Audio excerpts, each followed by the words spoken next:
গত ক্লাসে আমরা চ্যাপ্টার 4টা স্টার্ট করেছিলাম। সো আপনাদের অলরেডি মিডে হচ্ছে চ্যাপ্টার 1, 2, 3 হয়ে গেছে। সো চ্যাপ্টার 1, 2, 3 আপনাদের ফাইনাল আর থাকছে না। আমি নতুন যে চ্যাপ্টারগুলো পড়াবো মিডের পর থেকে সেগুলোর উপরে আপনাদের ফাইনাল এক্সাম হবে। সো চ্যাপ্টার 4টা থেকে আমি স্টার্ট করেছি, আর চ্যাপ্টার 4-এর উপর আপনাদের একটা ক্লাস টেস্ট আমি নিব চ্যাপ্টারটা শেষ হওয়ার পরে। সো ক্লাস টেস্টটা যেদিন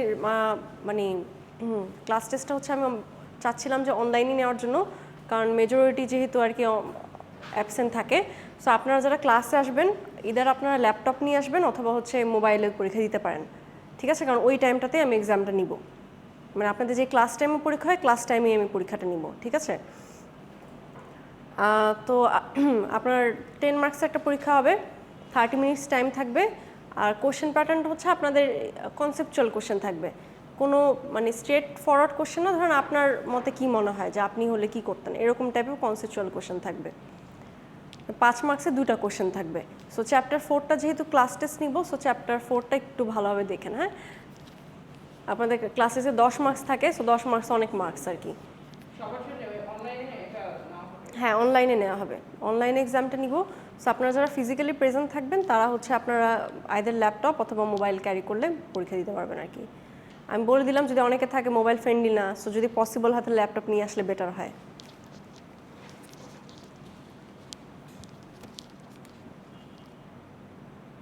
আচ্ছা, চ্যাপ্টার 4টা তাহলে দেখি। চ্যাপ্টার 4-এ আমি যতটুকু শেষ করেছিলাম একটা ওভারভিউ করে যাই। দেখেন চ্যাপ্টার 4টা হচ্ছে আপনার developing strategic alliance in supply chain. আমরা চ্যাপ্টার 1, 2, 3-তে স্ট্র্যাটেজিক অ্যালায়েন্স নিয়ে পড়েছিলাম, তাই না? যে স্ট্র্যাটেজিক অ্যালায়েন্স কাকে বলা হয়, স্ট্র্যাটেজিক পার্টনারশিপ শর্টকাটে পড়া হয়েছিল। সো সাপ্লাই চেইনের স্ট্র্যাটেজিক অ্যালায়েন্স নিয়ে হচ্ছে ডিটেলস এই চ্যাপ্টারটা। আচ্ছা, স্ট্র্যাটেজিক অ্যালায়েন্স নিয়ে কী বলেছিলাম কারো মনে আছে? আপনি তো ক্লাস করেছেন লাস্ট ক্লাস। যারা আর কি ক্লাস করেননি, মিড দিয়েছেন তারা বলেন। মিডে তো ছিল স্ট্র্যাটেজিক পার্টনারশিপ নিয়ে।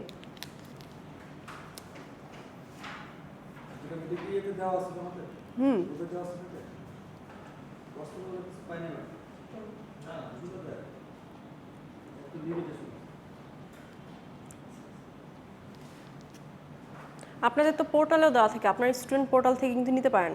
আপনাদের স্টুডেন্ট পোর্টালে সব আপডেটেড থাকে, ভিডিও লিঙ্কও থাকে সব, প্লাস ক্লাস ম্যাটেরিয়ালও সব আপডেটেড থাকে আপনাদের স্টুডেন্ট পোর্টালে। আপনাদের স্টুডেন্ট পোর্টালে থাকে। অনেক সময় হোয়াটসঅ্যাপে দেখা যায় যে অনেক কনভারসেশনের জন্য উপরে চলে যায়, খুঁজে পান না। সো বেটার এটা হয় যে আপনারা সবাই স্টুডেন্ট পোর্টালে লগ ইন করে ওখান থেকে নেবেন, ওখানে তো সবসময় থাকবে, কোনোভাবে রিমুভ হবে না। আচ্ছা, দেখেন স্ট্র্যাটেজিক অ্যালায়েন্স যেটা হচ্ছে আমরা পড়েছিলাম যে এটা this is a contract between two companies for mutual benefit among themselves and to make profit. So দুইটা অর্গানাইজেশন বা দুইয়ের বেশিও হতে পারে অর্গানাইজেশন যখন মিলে কি করবে, আপনার কোনো একটা এগ্রিমেন্ট করবে মিউচুয়াল বেনিফিটের জন্য। যখন মিউচুয়াল বেনিফিটের মাধ্যমে তারা তাদের রিসোর্স একসাথে করে সেলস বাড়ানো বা হচ্ছে তাদের প্রফিটিজমের জন্য যখন একটা কন্ট্রাক্ট করে, তখন আমরা ওটাকে স্ট্র্যাটেজিক অ্যালায়েন্স বা স্ট্র্যাটেজিক পার্টনারশিপ বলি। নর্মালি আমরা আগেও যেটা পড়ে আসছি। এখন নতুন যেটা দেখার বিষয় সেটা হচ্ছে আমাদের স্ট্র্যাটেজিক অ্যালায়েন্সটা নর্মালি কয় ধরনের হয়। সো স্ট্র্যাটেজিক অ্যালায়েন্স হচ্ছে টু টাইপসের হয়ে থাকে। One is horizontal, one is vertical. Horizontal strategic alliance যেটা, সেটা কি বলেছিলাম?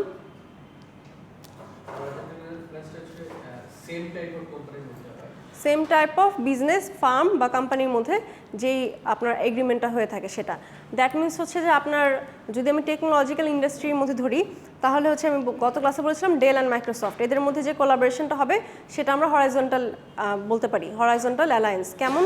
ডেল আর হচ্ছে মাইক্রোসফটের কন্ট্রাক্ট হলো যে ডেল কম্পিউটারে সবসময় মাইক্রোসফটের হচ্ছে প্রসেসর, মাইক্রোসফটের সফটওয়্যার সব কিছু ইউজ করা হবে। আর মাইক্রোসফটও হচ্ছে ডেলের সাথে কন্ট্রাক্টে গেল, হ্যাঁ ডেলের কোম্পানির সাথেই তারা হচ্ছে এগ্রিমেন্ট করলো যে সব হার্ডওয়্যারে তাদের সফটওয়্যারটাই যাবে। তো এই যে এগ্রিমেন্টটা, এটা হচ্ছে horizontal. Same industry, technological industry, horizontal. আর ভার্টিক্যাল কোনগুলো হবে সেটা হচ্ছে আপনার ইনসাইড সাপ্লাই চেইন যদি হয় তখন হচ্ছে ভার্টিক্যাল। দ্যাট মিনস সাপ্লাইয়ারের সাথে যদি আপনার বা হচ্ছে ডিস্ট্রিবিউটারের সাথে যেই কন্ট্রাক্টগুলো হয় সেগুলো হচ্ছে আমাদের ভার্টিক্যাল অ্যালায়েন্স হয়। দ্যাট মিনস আপনি হয়তো আপনার শিপিং কোম্পানির সাথে বা ট্রান্সপোর্টেশনের কোম্পানির সাথে একটা এগ্রিমেন্ট করলেন, বা র মেটেরিয়াল যার কাছ থেকে আনছেন ওই সাপ্লাইয়ের সাথে এগ্রিমেন্ট করলেন। সো ওই টাইপ অফ এগ্রিমেন্টকে বলা হচ্ছে ভার্টিক্যাল অ্যালায়েন্স।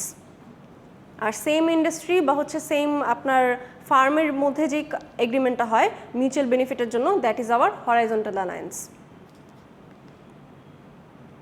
আচ্ছা, এখানে আরেকটা আছে দেখেন, supplier consumer or customer alliance. So এইটা এক ধরনের স্পেশাল টাইপ অফ অ্যালায়েন্স যেটা খুব কম দেখা যায় বাট হয় লিমিটেড, যেখানে একজন সিঙ্গেল সাপ্লায়ার থাকবে আর একজন সিঙ্গেল কনজিউমার থাকবে। দ্যাট মিনস কাস্টমাইজ প্রোডাক্টের ক্ষেত্রে আর কি, একজন কাস্টমারের জন্য স্পেসিফিকলি ওই সাপ্লায়ারটা স্পেসিফিক একটা প্রোডাক্ট সাপ্লাই দিচ্ছে। এরকম এগ্রিমেন্ট হয় না, ধরেন একটা এক্সপেন্সিভ ওয়াচ বা মোবাইল হতে পারে বা কার হতে পারে, যে এটা শুধুমাত্র ওই কাস্টমারের জন্য কাস্টমাইজ করে বানানো হচ্ছে, সিঙ্গেল সাপ্লায়ার সিঙ্গেল কনজিউমার। ওই কন্ট্রাক্টগুলোকে আমরা বলি হচ্ছে আমাদের সাপ্লায়ার কাস্টমার অ্যালায়েন্স।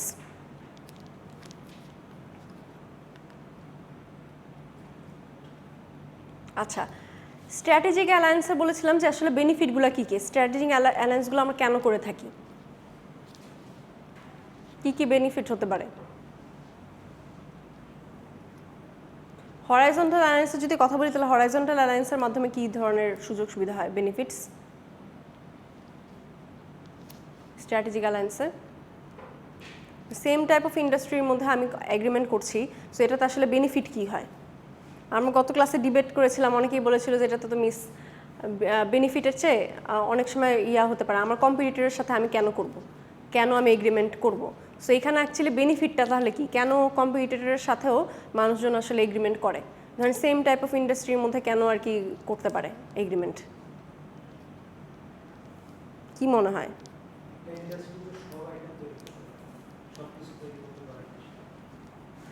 একটা হচ্ছে যে আপনার হতে পারে যে সব না রেডি করতে পারে, যেমন হচ্ছে গার্মেন্টসের থাকে ডিফারেন্ট পার্টস একসাথে করে বাটন একজন করে, একজন জিপার করে, একজন কাপড় করে। আরেকটা জিনিস হয় যে অনেক সময় প্রোডাকশনটা একই সাথে করতে চায় তারা, তাহলে ইকোনমি অফ স্কেল গেইন করা যায়। আমরা বলি যে না, যে যত প্রোডাকশন যত বেশি হয় তখন হচ্ছে আপনার পার প্রোডাকশন কস্টটা কমে আসে, ফিক্সড কস্টগুলো সেম থাকে বাট হচ্ছে আমাদের যে আদার্স কস্টগুলো থাকে ভ্যারিয়েবল কস্টগুলো তো কমে আসে। তো অনেক সময় দেখা যাচ্ছে সেম প্রোডাক্ট হয়তো শুধুমাত্র ব্র্যান্ড নেমটা বা প্যাকেজিংটা ডিফারেন্ট হয়ে যাচ্ছে। ব্রেড একই ধরনের মেকানিজম একইভাবে বানানো হয় বাট হয়তো প্যাকেজিংটা ডিফারেন্ট ব্র্যান্ড অনুযায়ী। তো এমন যদি হয় যে কয়েকটা কোম্পানি মিলে চিন্তা করলো যে আমাদের প্রোডাকশন কস্ট কমানোর জন্য বা আমাদের লেবার কস্ট কম হবে, আমরা একটা প্ল্যান্টে প্রোডাকশন করি, ওখান থেকে হচ্ছে আমরা পরে প্যাকেজিংটা ডিফারেন্ট করব। তো সেই ক্ষেত্রেও কিন্তু strategic alliance same type of অর্গানাইজেশনের জন্য হয়। সো এটা কস্ট মিনিমাইজিং হয় একটা ক্ষেত্রে। আবার ভার্টিক্যাল অ্যালায়েন্সের যদি কথা চিন্তা করেন তাহলে আমরা কার সাথে করি, সাপ্লায়ারের সাথে ডিস্ট্রিবিউশনের সাথে কন্ট্যাক্ট করি। তো তখন আমি যখন কার কাছ থেকে র মেটেরিয়াল নেই তার সাথে যখন আমি প্রি কন্ট্যাক্ট করে রাখছি, সো অবভিয়াসলি সে আমাকে প্রোডাক্টটা সবচেয়ে আগে দিবে, আমার টাইম টু টাইম আমি প্রোডাক্টটা পাবো, লো কস্টে পাবো, কারণ যেহেতু আমার তার সাথেই শুধু কন্ট্যাক্ট করা। আবার অনেক সময় হয় না, ধরেন আমি দেশের বাইরে বিজনেস করব, এখন আমি দেশের বাইরে এখন হঠাৎ করে এতগুলো ইনভেস্টমেন্ট আমি নিতে চাচ্ছি না, রিস্ক নিব না, তখন আমি কি করতে পারি, আমি যদি স্ট্র্যাটেজিক অ্যালায়েন্স করি সেম টাইপ অফ, আমি ধরেন আমার সফটওয়্যারটা আমি সেল করব, এখন আমি জানি না যে আমার সফটওয়্যারটা সেল হবে কিনা। সো আমি যদি কোনো কম্পিউটার কোম্পানির সাথে আমি অ্যালায়েন্স করি স্ট্র্যাটেজিক পার্টনারশিপ, তখন কি হবে যে তাদের কম্পিউটারে আমার সফটওয়্যারটা প্রি ইনস্টল করা থাকবে। তাহলে ইয়াটা কী হবে যে তারা প্রমোশনটা এইভাবে করতে পারে যে আমাদের কম্পিউটার যদি আপনি কিনেন তাহলে এই সফটওয়্যারটা ফ্রি পাবেন। আর ওদের লাভটা কি, যে তারা ফ্রি স্যাম্পলিং করে ভায়া আরেকটা কোম্পানি দেখলো যে ইন্টারন্যাশনালি তাদের প্রোডাক্টটা কতটুকু চলে। ওয়ালাইকুম সালাম। সো আপনার প্রোডাক্টটা চলে নাকি চলে না এটাও দেখতে পারলেন, প্লাস হচ্ছে আপনার ইনভেস্টমেন্ট কস্টটা লাগে না, ইনিশিয়ালি ইনভেস্টমেন্ট কস্ট কিন্তু লাগছে না। প্রোডাক্ট যদি চলে তখন আপনি ওই কান্ট্রিতে যে বিজনেস করলেন, না চললে ওখানেই শেষ। সো এই সব কিছু রিস্ক মিনিমাইজেশনের জন্য কিন্তু স্ট্র্যাটেজিক অ্যালায়েন্স করা হয়ে থাকে। আচ্ছা, এখন আমাকে বলেন যে স্ট্র্যাটেজিক অ্যালায়েন্সের অবস্টিকেল কি থাকতে পারে, প্রবলেম। একটা তো আমরা বললাম যে বেনিফিট, এই সব বেনিফিটের জন্য আমরা স্ট্র্যাটেজিক অ্যালায়েন্স বা পার্টনারশিপগুলো করি, কিন্তু এটার প্রবলেমগুলো কি থাকতে পারে?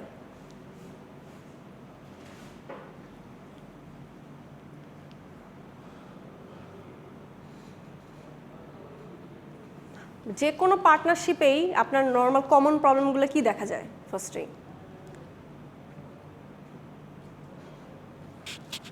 ট্রাস্ট ইস্যু থাকে না, ডিসিশন মেকিংয়ের সমস্যা। আপনার দুইটা অর্গানাইজেশন আপনি একসাথে অ্যালায়েন্স করলেন, এখন হতে পারে যে আপনার ডিসিশন আরেকজনের পছন্দ নাই হতে পারে। অনেক সময় ট্রাস্ট ইস্যু থাকে যে আসলে কি আপনি আজকে যা কমিটমেন্ট করা হচ্ছে সেটা দিবে নাকি।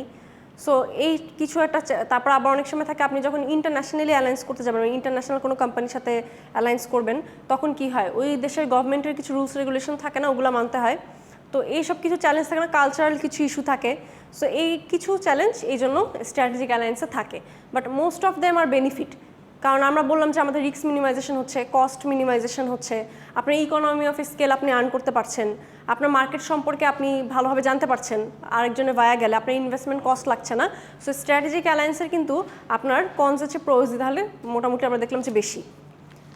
সো এই পর্যন্ত হচ্ছে আমরা মোটামুটি লাস্ট ক্লাসে দেখেছিলাম। লাস্ট ক্লাসে কিছু স্ট্র্যাটেজিক অ্যালায়েন্সের ডিফারেন্ট টাইপসও দেখেছিলাম। আমাদের স্ট্র্যাটেজিক অ্যালায়েন্স আমি বললাম যে দুইভাবে হয়, তাই না? একটা হচ্ছে হরাইজন্টাল হতে পারে, ভার্টিক্যাল হতে পারে, but there are different kinds of strategic alliance. তার মানে এগুলো অনেক ধরনের নাম আছে, মানে অনেক ধরনের এগ্রিমেন্ট হয়, ওগুলো সবগুলো স্ট্র্যাটেজিক অ্যালায়েন্সের মধ্যে পড়ে। এখন ফার্স্টেটা দেখেন বলা হচ্ছে হায়ারার্কিক্যাল রিলেশনশিপ বা হায়ারার্কিক্যাল রিলেশনস। সো এটা মেইনলি হচ্ছে আপনার যখন কোনো মার্জার বা অ্যাকুইজিশন হয় ওই টাইপ অফ কন্ট্রাক্ট বা এগ্রিমেন্টগুলোকে হচ্ছে আমরা হায়ারার্কিক্যাল রিলেশন বলে থাকি।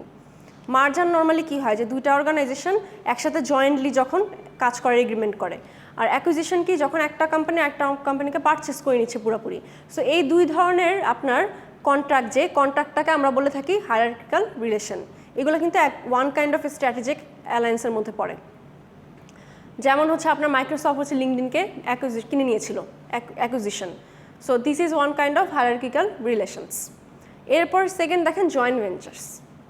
জয়েন্ট ভেঞ্চার্স নর্মালি কী হয় আমাকে বলেন তো? মার্জার আর জয়েন্ট ভেঞ্চার দুটো কি same? So how is it different যদি সেম না হয়? জয়েন্ট ভেঞ্চার আর মার্জার, একটা নির্দিষ্ট প্রজেক্টে দুটো কোম্পানি যদি একসাথে কাজ করে তাদের বিভিন্ন ফ্যাসিলিটি বা বেনিফিটের জন্য, সেটা জয়েন্ট ভেঞ্চার বলে। তো মার্জ হচ্ছে দুটো কোম্পানি, একটা কোম্পানি কোনো কারণে ভালো কাজ করতে পারছে না বা ফ্যাসিলিটি দিতে পারছে না, দুটো কোম্পানি যদি একসাথে মার্জ হয়ে কাজ করে, এটা হচ্ছে সবটা একটা কোম্পানি সবটা জয়েন্ট ভেঞ্চার যখন দুইটা আলাদা ডিফারেন্ট। দ্যাট মিনস হচ্ছে মার্জার যখন হয় তখন দুইটা ইন্ডিভিজুয়াল কোম্পানি এক হয়ে একটা নতুন কোম্পানি ক্রিয়েট করে। আর জয়েন্ট ভেঞ্চারে হচ্ছে দুইটা ইন্ডিভিজুয়াল কোম্পানি যখন থার্ড একটা কোম্পানি ক্রিয়েট করে, অথবা থার্ড কোম্পানি ক্রিয়েট না করলেও একটা স্পেসিফিক প্রজেক্ট যখন করে, তখন ওটাকে আমরা জয়েন্ট ভেঞ্চার বলি। অনেক সময় দুইটা ইন্ডিভিজুয়াল অর্গানাইজেশন মিলে একটা প্রজেক্টও নামতে পারে, যে আমাদের দুইজনেরই আলাদা আলাদা দুইটা কোম্পানি মানে প্রোডাক্ট লাইন আছে, বাট দুইজন মিলে হয়তো ইন্ডিভিজুয়াল আরেকটা প্রোডাক্ট লাইন ওপেন করলো, ওটাও কিন্তু জয়েন্ট ভেঞ্চার হয়। বাট মার্জার হচ্ছে একদম কমপ্লিটলি দুইটা অর্গানাইজেশন মিলে যখন একটা নতুন থার্ড অর্গানাইজেশন ক্রিয়েট করবে, তখন আমরা বলি হচ্ছে দ্যাট ইজ আওয়ার মার্জার। এটা কিন্তু ম্যাডাম আমাদের দেশে যেটা হয় আর&ডি যে প্রজেক্টগুলো হয় সেগুলো কিন্তু খুব পরিষ্কার, যেমন রিসার্চ এন্ড ডেভেলপমেন্ট। আমি আমার ওই কথা বলছি, আচ্ছা টিবিডিসি এর একটা এগ্রিমেন্ট, তারা একটা প্রোডাক্ট টিবিডিসি বানাতে হচ্ছে, তার টেকনিক্যাল সাপোর্টটা রিসার্চ এন্ড ডেভেলপমেন্ট করতেছে। হ্যাঁ, এটা ওয়ান কাইন্ড অফ তাহলে আপনার জয়েন্ট ভেঞ্চার। যেমনটা হচ্ছে যে আপনার ফোর্ড আর টয়োটা করেছিল, যে তারা শুধুমাত্র হাইব্রিড ট্রাক আনবে।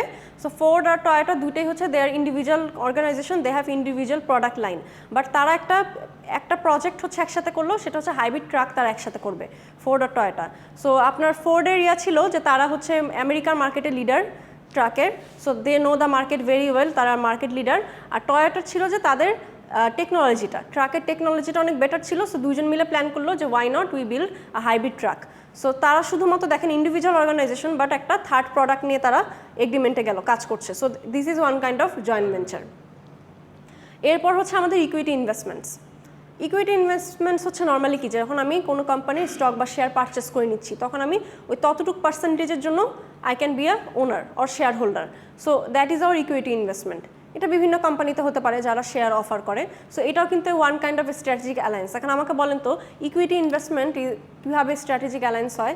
এখানে কি মিউচুয়াল বেনিফিট বলতে কিছু আছে? আমরা তো জানি যে স্ট্র্যাটেজিক অ্যালায়েন্স কখন হয়, when there will be mutual benefit and mutual profit. এখানে মিউচুয়াল বেনিফিটটা কোথায় মানে আপনার ইকুইটি ইনভেস্টমেন্টে? প্রফিট মার্জিন শেয়ার করে কোম্পানি শেয়ার হোল্ডার হিসেবে সেও পাবে। আর কোম্পানির কী তাহলে লাভ হচ্ছে? Mutual benefit. তো যে শেয়ার কিনছে সে তার সাথে প্রফিট শেয়ারিং করছে, ইনভেস্টমেন্টটা নিচ্ছে, রাইট? দ্যাট মিনস হচ্ছে ইকুইটি ইনভেস্টমেন্ট কিন্তু তার মানে one kind of strategic alliance, কারণ এখানেও মিউচুয়াল আসলে বেনিফিট আছে। একটা হচ্ছে যে আমার ইনভেস্টমেন্ট দরকার, that's I am selling my shares, আর ওরা কেন কিনছে? Because of the profit. আর কোম্পানির সামটাইমস দেখা যাচ্ছে কিছু স্পেশাল শেয়ার হোল্ডাররা থাকে যারা কিন্তু কোম্পানির ডিসিশন মেকও করতে পারে। সো এরকম পাওয়ারও কিন্তু পায়। তো এই জন্য ইকুইটি ইনভেস্টমেন্ট কিন্তু one kind of strategic alliance. এরপর আছে আমাদের কোঅপারেটিভস। কোঅপারেটিভস নর্মালি কোনগুলোকে আমরা বলি? আমরা কোঅপারেটিভ অ্যাসোসিয়েশন বলে থাকি না, ওগুলো আসলে কোন অর্গানাইজেশনগুলোকে বলি?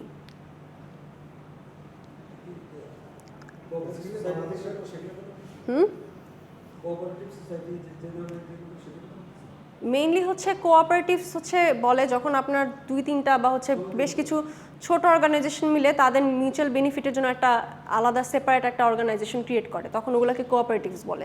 সো আমাদের থাকে না, বিভিন্ন ধরনের সমিতি থাকে, সমবায় সমিতি, বিজনেস সমিতিগুলো, ওগুলো কিন্তু কাইন্ড অফ কোঅপারেটিভসের মধ্যে পড়ে।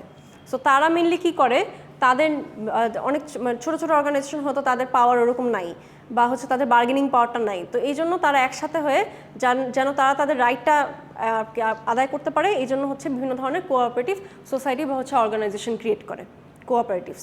এখন আমাকে বললেন তো কোঅপারেটিভসে মিউচুয়াল বেনিফিটটা কী হয়?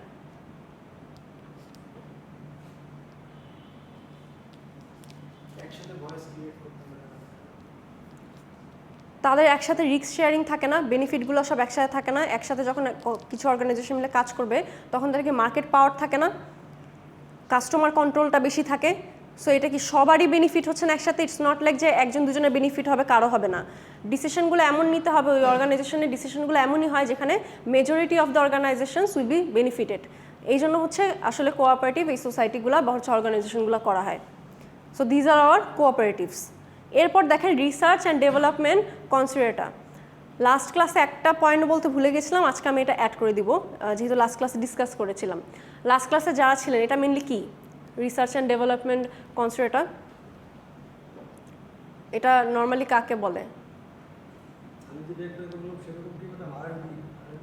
রিসার্চ অ্যান্ড ডেভেলপমেন্ট নেই, বাট হচ্ছে এখানে গভর্নমেন্টের ইন্টারভেন থাকে। মানে যখন কিছু কোম্পানি, ধরেন কয়েকটা 2-3টা জায়েন্ট মাল্টিন্যাশনাল কোম্পানি বা হচ্ছে ন্যাশনাল অর্গানাইজেশন, তারা চিন্তা করলো যে তাদের নিজস্ব রিসার্চ ফ্যাসিলিটিতে অনেক টাকা যায়, সো তারা নিজস্ব যার যার অর্গানাইজেশনে যদি রিসার্চ ল্যাব করে, it will take a lot of money, cost অনেক বেশি, ম্যান পাওয়ার অনেক বেশি লাগবে। তো এই জন্য তারা চিন্তা করলো যে ওয়াই নট, যে আমরা যেহেতু সিমিলার টাইপ অফ ইন্ডাস্ট্রি, ধরেন গার্মেন্টস ইন্ডাস্ট্রি, 3-4 জন মিলে প্ল্যান করলো যে আমরা গভর্নমেন্টকে বলবো যে আমাদের জন্য সেপারেট একটা রিসার্চ অ্যান্ড ডেভেলপমেন্ট সেন্টার করে দিতে, বা গভর্নমেন্ট সাবসিডি দেওয়ার জন্য রিসার্চ অ্যান্ড ডেভেলপমেন্টের জন্য, তখন এটা হচ্ছে রিসার্চ অ্যান্ড ডেভেলপমেন্ট কনসিডারেটর বলবে। কিন্তু এইখানে হচ্ছে শুধুমাত্র এইখানে রিসার্চ অ্যান্ড ডেভেলপমেন্ট কনসিডারেটর যে মেম্বাররা, শুধু ওই মেম্বাররাই কিন্তু বেনিফিট পাবে। এটা হচ্ছে এক ধরনের ক্লাব বা সোসাইটি বলতে পারেন। ওইখানে যেই সব মেম্বাররা অন্তর্ভুক্ত থাকবে শুধুমাত্র সেই মেম্বাররাই কিন্তু এই বেনিফিটটা পাবে, বাকিরা পাবে না। দ্যাট মিনস আপনার ধরেন গার্মেন্টস ইন্ডাস্ট্রি নিয়ে বললে যেই সব গার্মেন্টস কোম্পানিগুলো ওইটার সাথে অ্যাসোসিয়েশনের সাথে রিলেটেড, শুধু তারাই এই বেনিফিটটা পাবে। তো তারা সবাই মিলে গভর্নমেন্ট সাবসিডিতে যখন রিসার্চ অ্যান্ড ডেভেলপমেন্টের জন্য কোনো একটা ফান্ড নিবে, বা গভর্নমেন্ট যখন তাকে একটা রিসার্চের ব্যবস্থা করে দিবে আর কি, আলাদা একটা ফেসিলিটি দিয়ে দিবে, তখন সেটাকে রিসার্চ অ্যান্ড ডেভেলপমেন্ট কনসিডারেটর বলা হয়। এটা জাপানে আছে, জাপানস ministry of international trade and ইন্ডাস্ট্রিতে তারা হচ্ছে রিসার্চ অ্যান্ড ডেভেলপমেন্ট কনসিডারেটর আছে, যেখানে জাপানের কয়েকটা জায়েন্ট ইন্ডাস্ট্রি মিলে গভর্নমেন্টের হেল্পে একটা রিসার্চ সেন্টার করেছে। কিন্তু মেম্বার অর্গানাইজেশন ছাড়া কেউ কিন্তু ওখানে রিসার্চ করতে পারে না, শুধুমাত্র মেম্বার অর্গানাইজেশনরাই পারবে। এটাই হচ্ছে। এখন আপনার যদি ওখানে মেম্বার হতে হয়, then you have to pay a handsome amount of money. আর কিছু প্রি রিকুইজিটও আছে যে আপনার অর্গানাইজেশনের এই পরিমাণে সেলস থাকতে হবে, আপনার প্রিভিয়াস রেকর্ড, তো এইগুলো দেখে হচ্ছে তারা মেম্বার অ্যাপ্রুভ করে। তো এটা আমাদের রিসার্চ অ্যান্ড ডেভেলপমেন্টের কনসিডারেটর। এটা কিন্তু বাংলাদেশে নাই। গত ক্লাসে একজন মনে বলেছিল যে বাংলাদেশে আছে, জাইকার কথা বলেছিল, কিন্তু আমি বলেছিলাম যে জাইকা হচ্ছে নিজস্ব ইনিশিয়েটিভে করে, এটা কিন্তু গভর্নমেন্ট ইনিশিয়েটিভ না। এটা নর্মালি গভর্নমেন্ট যখন ইনিশিয়েটিভ নিয়ে আপনাকে করে দিবে তখনই হবে। আপনার পার্সোনাল ইনিশিয়েটিভ নিয়ে করবে, দ্যাটস ইউর পার্সোনাল, বাট আপনি তো পার্সোনালি সবাইকে হেল্প করছেন না, করছেন আপনি নিজেরটা করছেন। আর এখানে বলা হচ্ছে অ্যালায়েন্সের কথা, দ্যাট মিনস অ্যালায়েন্স মানেই হচ্ছে আমার 3-4 জন থাকবে, বা অ্যাটলিস্ট 2 জনের মধ্যে একটা এগ্রিমেন্ট হবে। তো এই জন্যই হচ্ছে আমাদের রিসার্চ অ্যান্ড ডেভেলপমেন্ট কনসিডারেটর, যেখানে মাল্টিপল কোম্পানি বা 2 or more কোম্পানি মিলে প্ল্যান করে যে গভর্নমেন্টের সাবসিডি নিয়ে একটা রিসার্চ সেন্টার করার জন্য, যেখানে শুধুমাত্র এই মেম্বার কোম্পানিগুলাই রিসার্চ করতে পারবে। সো এটা ক্লিয়ার? আচ্ছা, এরপর হচ্ছে আমাদের স্ট্র্যাটেজিক কোঅপারেটিভ এগ্রিমেন্টস। এই স্ট্র্যাটেজিক কোঅপারেটিভ এগ্রিমেন্টস, এই টার্মটা কেউ কখনো এর আগে শুনেছেন?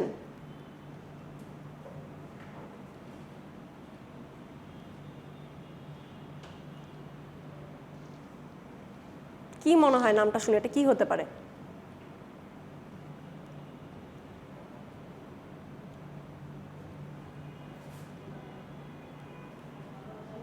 কোঅপারেটিভ ওয়ার্ডটা মানে দিয়ে কি বোঝা যাচ্ছে নর্মালি?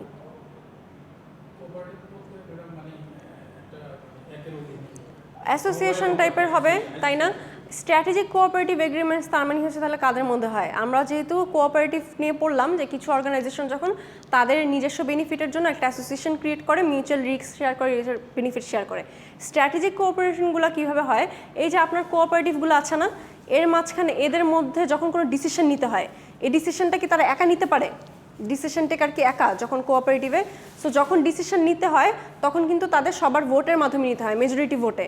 সো ওই যে ডিসিশন মেকিংয়ের যে প্রসেসটা, ওইটা করা হয় হচ্ছে স্ট্র্যাটেজিক কোঅপারেটিভ এগ্রিমেন্টের মাধ্যমে।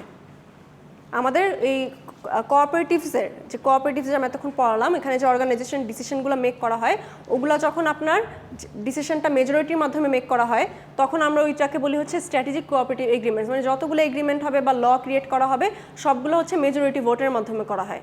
সো ওই এগ্রিমেন্টটাকে আমরা বলি হচ্ছে স্ট্র্যাটেজিক কোঅপারেটিভ এগ্রিমেন্টস। এরপর একটা হচ্ছে বলা হচ্ছে কার্টেলস। এই ওয়ার্ডটা কেউ আগে শুনেছেন? কার্টেলস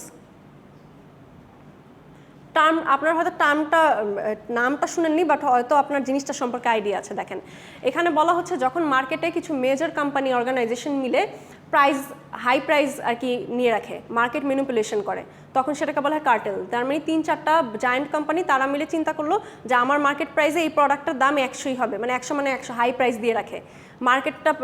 মার্কেটের প্রাইসটা যখন তারা সবসময় হাই করে রাখে, তখন সেটাকে কার্টেল বলে। সো এই জিনিসটা কিন্তু আমাদের সবসময় হয় না, কাইন্ড অফ সিন্ডিকেট। কিন্তু এটা বলা হয় হচ্ছে আপনার মানে সিন্ডিকেট আর কার্টেলের মধ্যে ডিফারেন্সটা কোথায়? আমরা নর্মালি সিন্ডিকেটটা কাকে বলি, মানে কখন বলি সিন্ডিকেট?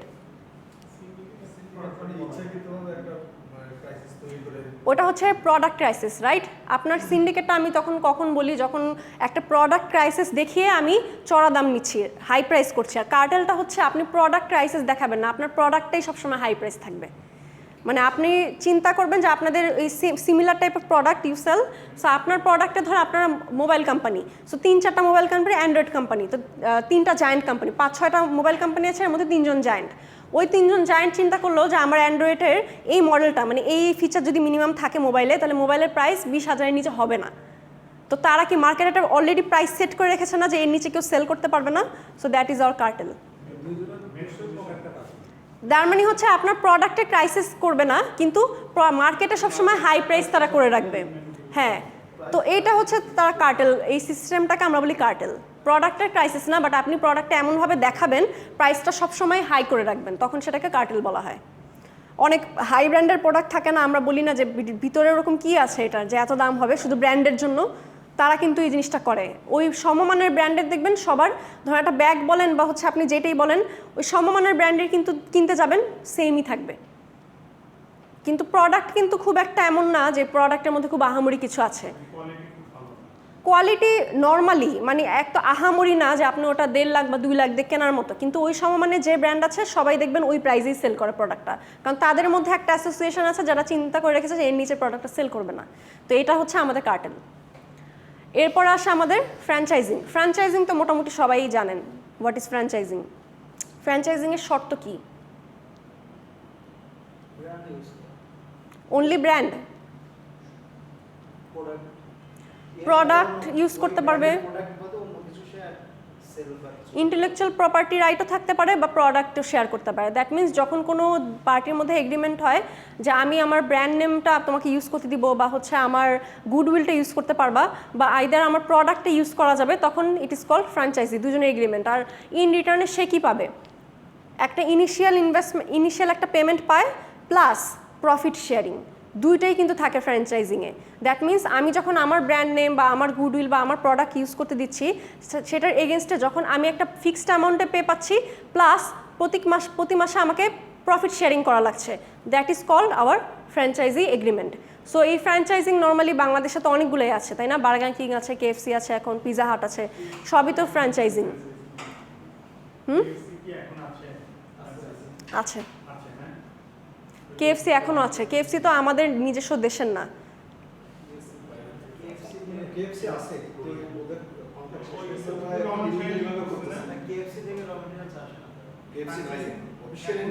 আচ্ছা,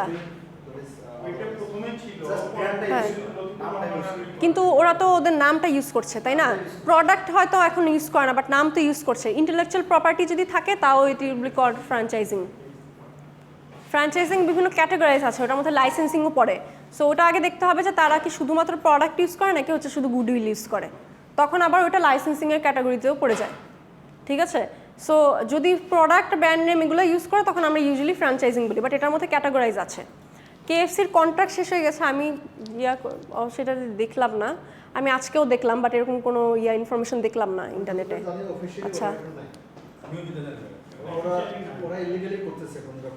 কিন্তু ইলিগালি কি এটা অ্যাকচুয়ালি পসিবল, এটা ইন্টারন্যাশনাল ব্র্যান্ডের নেম ইউজ করা? ওদের তো অনেকগুলো আউটলেট।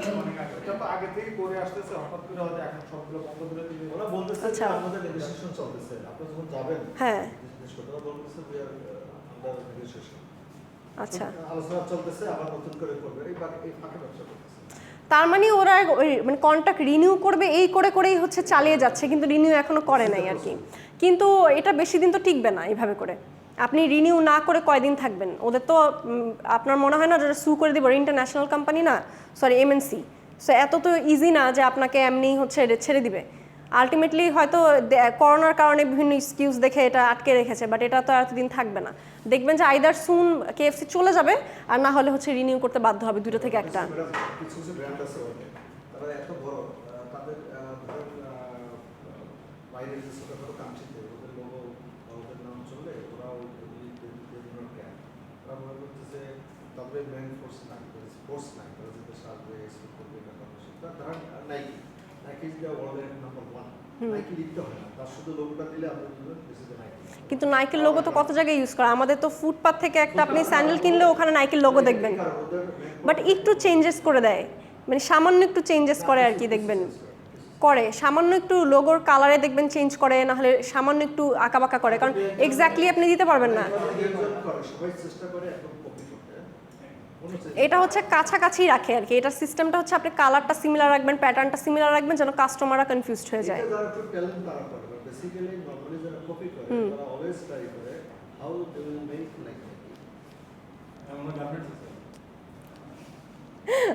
তার মানে কি আপনি বলছেন গার্মেন্টসের জন্য এগুলো সব জানে যে কিভাবে করতে হয়? হ্যাঁ বাংলাদেশে এসে তাদের সেন্টু করার লোক নাই বা হয় না।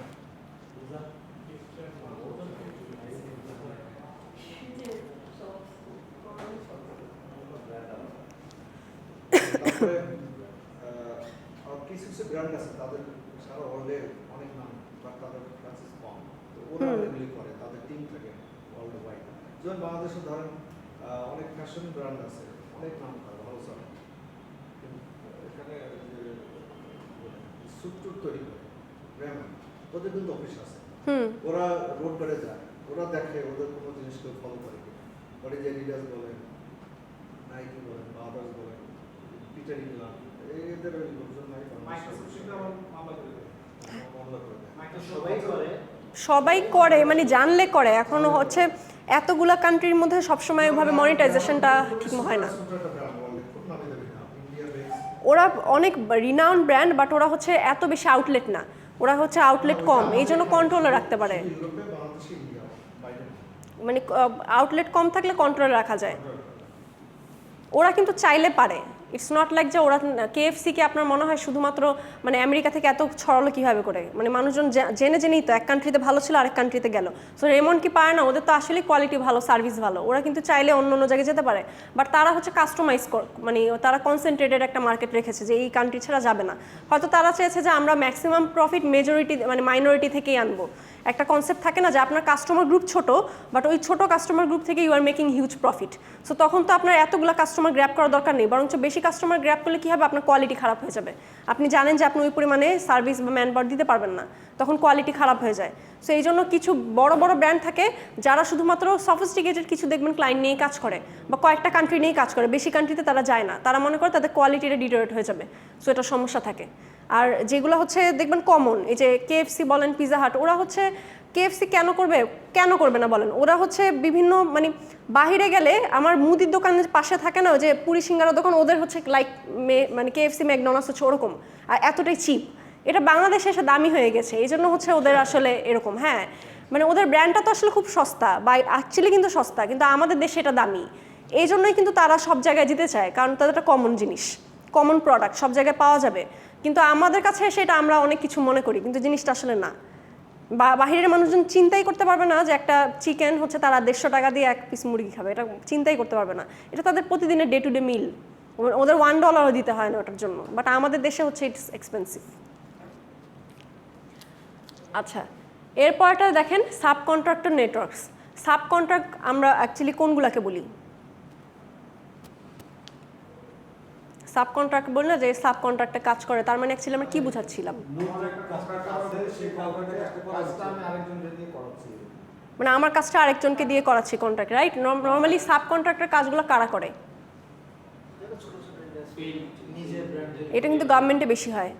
গভর্নমেন্ট কি করে, আপনাকে যখন একটা ইনফ্রাস্ট্রাকচার ধরেন যে ব্রিজ বানাবে, এটা সাব কন্ট্রাক্ট দিয়ে দেয় না? বা রোড বানাবে, সাব কন্ট্রাক্টে দিয়ে দেয় না কিছু পার্টিকে?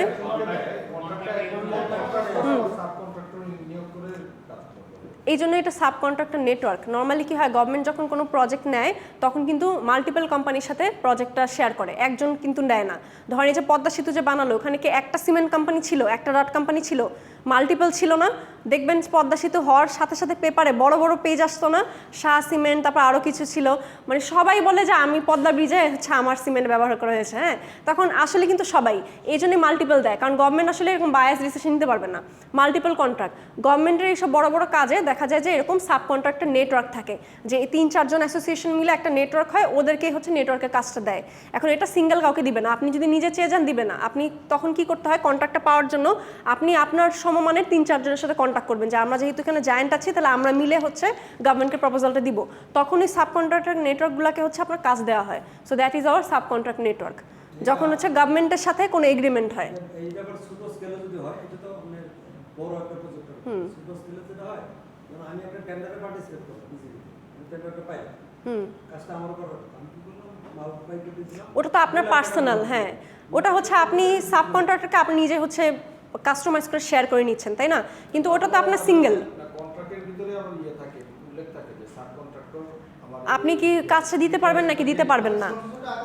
হ্যাঁ, ওইটা হচ্ছে আপনার সাব কন্ট্রাক্ট বলি নর্মাল। আর সাব কন্ট্রাক্টর নেটওয়ার্কটা হচ্ছে যখন আপনি মাল্টিপল ইউজার মিলে, মাল্টিপল হচ্ছে আপনার অর্গানাইজেশন মিলে একটা জায়গা থেকে আপনি কাজটা নিচ্ছেন করার জন্য, স্পেসিফিকলি গভর্নমেন্টের কাছ থেকেই নেয়, তখন আমরা ওটাকে সাব কন্ট্রাক্টর নেটওয়ার্ক বলে থাকি।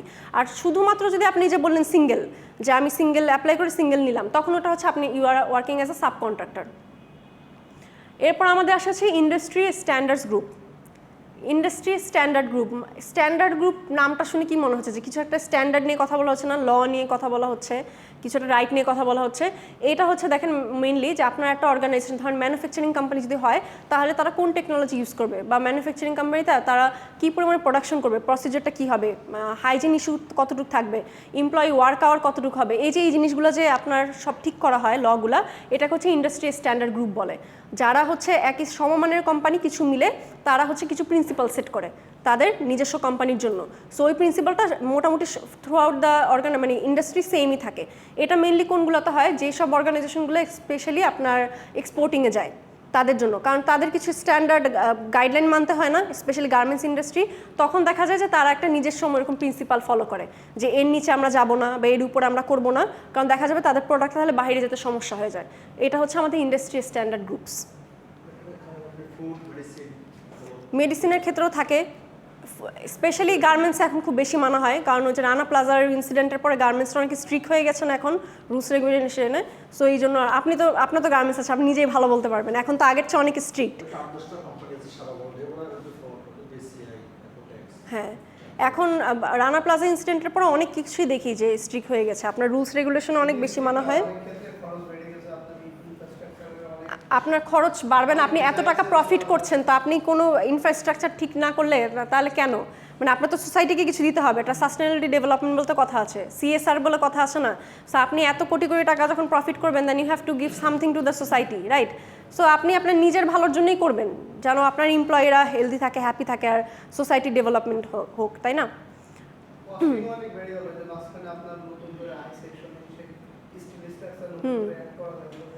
এইটা দেখেন, এটা কিন্তু one time cost, it's not like যে এটা আপনার সবসময়ই হবে, তাই না? ওয়ান টাইম কস্টে যদি আপনার জন্য ভালো কিছু হয়, তখন এটা তো আর হার্মফুল না। আপনি এটা নেক্সট 20-30 বছরও আপনি কিন্তু এটা চেঞ্জ করা লাগছে না আপনার, হয়তো 20-30 বছর পরে আপনার হয়তো এটা রেনোভেট করা লাগতে পারে।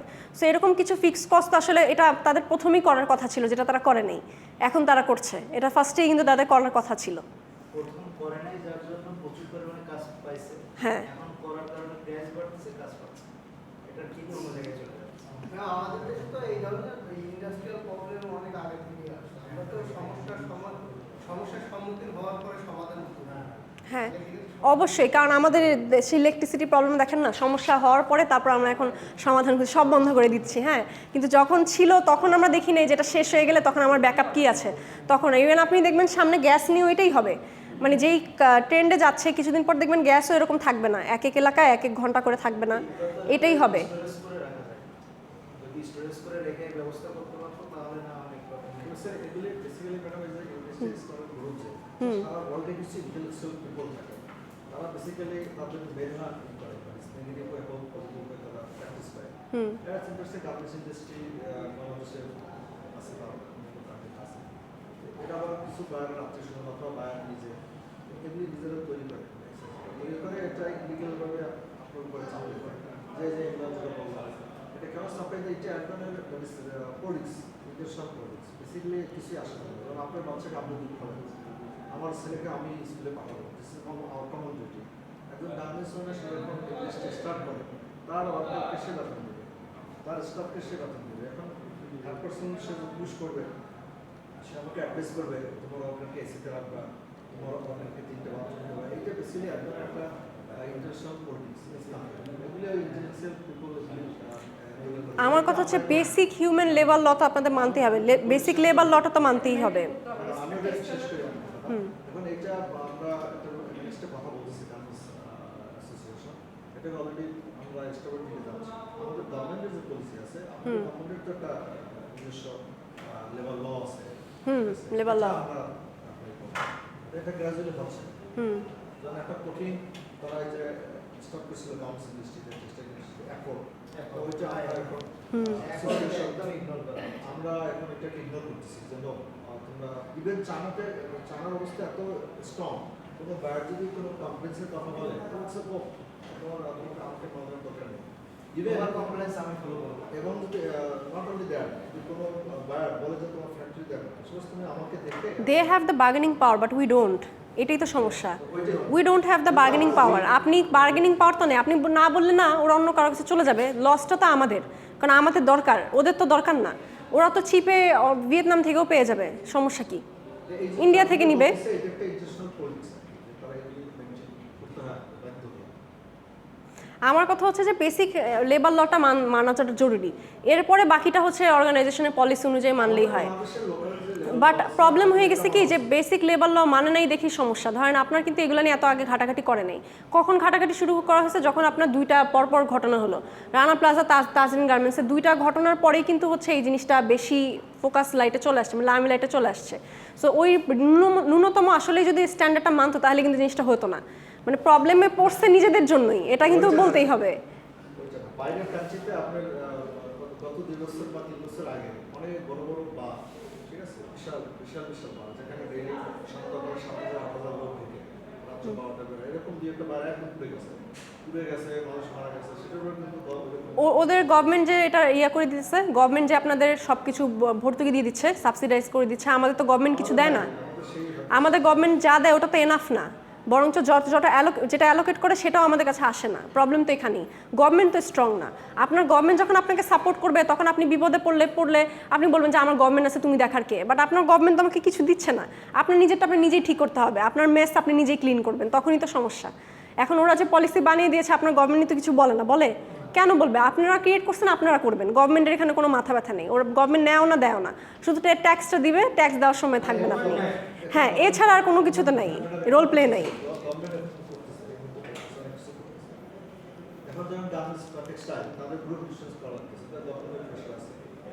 ওই যে আপনার উপর থেকে প্রেশার দেওয়া হয়েছে যে আপনার এই পলিসি মানতে হবে, দেখতেছে যে নিজে থেকে অ্যাসোসিয়েশন হয় না।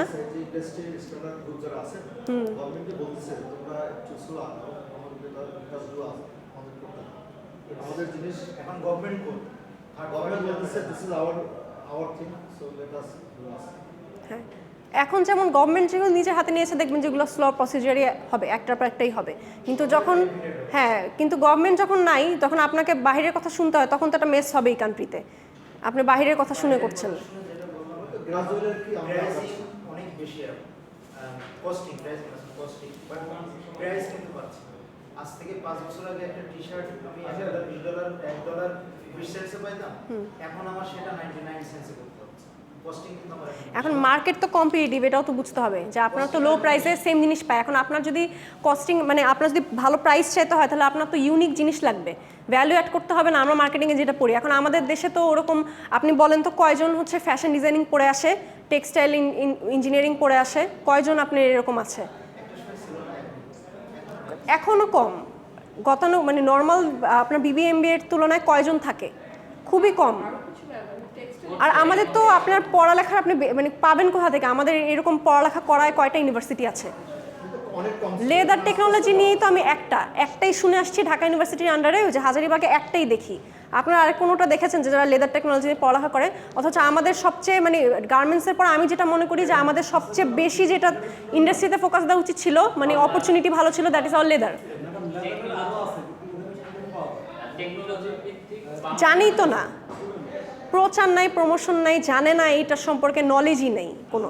বাংলাদেশে টেকনোলজি ভিত্তিক প্রতিষ্ঠান একটাই আছে, সেটা হচ্ছে উত্তরা ডিপ্লোমা ইঞ্জিনিয়ারিং এরিয়া। ওরা শুরুর দিকে স্টুডেন্ট পাইছে, কিন্তু এটা হচ্ছে কি যে সামাজিক একটা প্রদর্শন এগুলো যে উৎসাহ নাই, বলে যে তো বেরোয় কি করবে, জুতা বানাবে, এই করে বের কি করবে।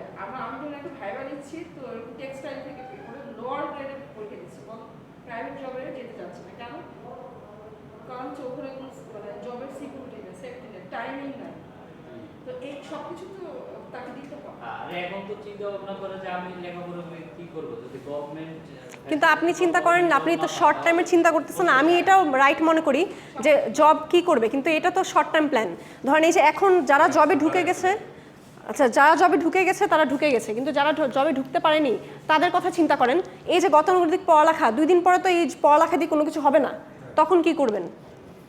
এই গতানুগতিক পড়ালেখা যখন সবার থাকবে তখন তো মার্কেটে বার্গেনিং পাওয়ারও বেড়ে যায়। যখন একটা সাবজেক্টের ক্রাইসিস থাকে তখন সে না আপনার ডিমান্ড থাকবে, যখন ক্রাইসিস নেই আপনি বেশি পাচ্ছেন তখন তো আপনার কোনো দাম নেই। এমন যেটা বলছে আমাদের তো বাংলাদেশের ফুটবলের অনেক ডিপ্লোমা কলেজ আছে, গভর্নমেন্ট কি লোকজনকে উৎসাহ দেয় না, ছেলে পড়তে যাবে না, তার গার্ডিয়ান ফ্যাশন ডিজাইনিংই দেয় না। আমি নিজে ফ্যাশন ডিজাইনিং পড়তে চেয়েছি, মানে আমি হচ্ছে হ্যাঁ লিভিং এক্সাম্পল, বাট আমার ফ্যামিলি থেকে ওটা সাপোর্ট করে নাই। ওনার কথা ছিল যে তুমি হচ্ছে A+ পাওয়া স্টুডেন্ট, তোমার এগুলা তুমি কেন পড়বা, তুমি ভালো সাবজেক্ট নিয়ে পড়বা, এগুলো যারা পড়বে যারা কিছু নাই, মানে এটা মনে করতে হচ্ছে যারা খারাপ স্টুডেন্ট তারা হচ্ছে ফ্যাশন ডিজাইনিং পড়বে। অথচ ওটা আমার একটা প্যাশনের জায়গা ছিল, বাট বলছে যে তোমার ফ্যাশন ডিজাইনিং কী করবা, ডিজাইনার হবা, এটাতে কি ফিউচার, কে চাকরি দিবে, তো কোনো ইয়া নাই। অথচ এইগুলো কিন্তু ক্রিয়েটিভ লাইন, আপনি চাইলে বিজনেসও করতে পারেন, ঠিক আছে, হয়তো বাংলাদেশে নাই, বাট বাইরে গেলে কিন্তু আপনার এই সাবজেক্টে অনেক দাম। এই দিক থেকে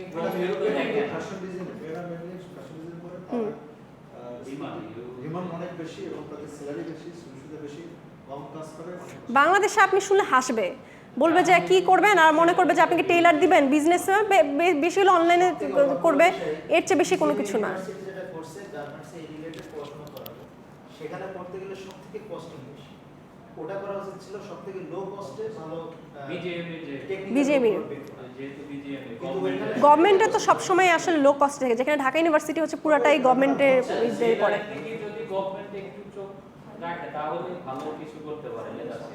আমার নিজের ফ্রেন্ডও আছে যার টেক্সটাইল ইঞ্জিনিয়ার, বাট তারপর হচ্ছে MBA করতেছে, কারণ জানে যে টেক্সটাইল ইঞ্জিনিয়ারিং পড়ে মানে ফিউচার করতে পারতেছে না। সে কিন্তু গার্মেন্টসেই আছে, বাট সেক্টর চেঞ্জ করতে চায়, কারণ ওখানে জব করে কোনো ইয়া নাই আর কি, বলে যে স্যালারি নাই, ইয়া নাই, চেঞ্জ করতে চায়।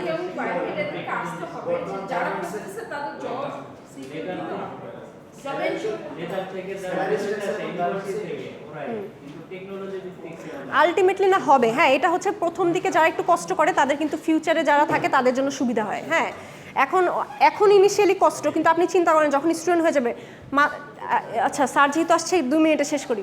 হসপিটালিটি ম্যানেজমেন্ট ট্যুরিজমের কথা মনে আছে? কয়েক বছর আগে কিন্তু হসপিটালিটি ম্যানেজমেন্ট ট্যুরিজম কেউ পড়তো না, এটা কোনো দাম ছিল না। এখন চিন্তা করেন হসপিটালিটি ম্যানেজমেন্ট ট্যুরিজম কত দাম। আর যারা হসপিটালিটি ম্যানেজমেন্ট ট্যুরিজমে পড়ালেখা করে হোটেলগুলো কিন্তু তাদেরই ডাকে, নর্মাল বিবি এমবিএ ডাকে না। একটা টাইমে নর্মাল বিবি এমবিএদের নিত, এখন হসপিটালিটি ম্যানেজমেন্ট ট্যুরিজম ছাড়া কিন্তু নেয় না। তো প্রথম দিকে যারা কষ্ট করেছে তারা কি এখন সুবিধা পাচ্ছে না? মানে ওরা তো একটা বেস ক্রিয়েট করে দিয়েছে, এখন কিন্তু হসপিটালিটি ম্যানেজমেন্ট ট্যুরিজম অনেক পড়ে। ঢাকা ইউনিভার্সিটিতেও কিন্তু এটা এখন ডিপার্টমেন্ট আছে, তো এটা কিন্তু একটা ফিউচার হয়ে গেল না, আস্তে আস্তে আরও হবে দেখবেন। সো ওরকমও না, লেদার আর হচ্ছে আপনার ফ্যাশন ডিজাইনিংও হবে, but it will take a time. কিছু স্যাক্রিফাইস দিলে তখন আস্তে আস্তে বেসটা ক্রিয়েট হয়ে গেলে দেখবেন যে সবাই তখন আরও মানে ফ্রুটফুল রেজাল্ট আসবে।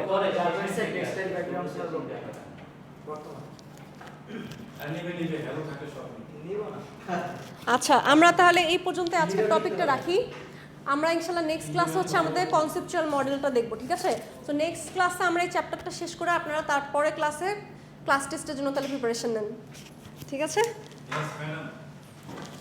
আপনারা তো খুশি হন।